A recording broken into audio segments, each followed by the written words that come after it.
Probably the most exciting thing about working in Palenque was the huge bullfrogs that ended up in my shower in my hotel room. Talk about an obstacle to overcome. And I knew that it was Arnold. And I stepped out of my room and I said, get the guys, come in here. I'm not standing for this practical joke.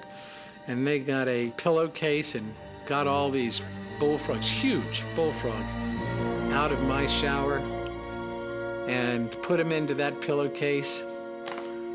And I got the key to Arnold's room. I don't remember how I finagled it, but somehow I got the key to his room and I had him take those bullfrogs, and Shane was going, don't do this, you don't want to do this. And I said, just you do what I'm doing. I'm not letting him get away with this. And Shane was going, please, Stan, don't do this. Just let's bring those bullfrogs. And we went into his room and his wife was visiting, Maria.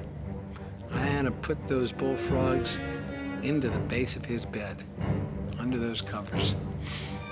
And then the next morning, we got up, and I was driving to the set with Arnold, and neither one of us said a word about that evening. It was this silence. I wasn't going to talk about the frogs that were in my shower, and he wasn't going to talk about the frogs that were in his bed. You know, it's interesting. Years later,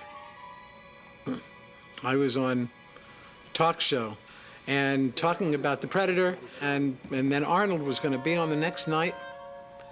And then I found something out, and this was years and years after The Predator. And I told the story about the frogs. And the next night Arnold was on. And he said, Stan, I didn't do it.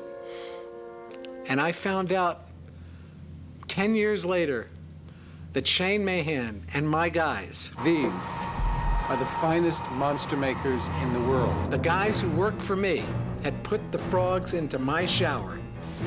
And I knew it was him, and when I went outside and I said, let's go, you're getting those frogs, we're going to Arnold's, they didn't tell me that it was them.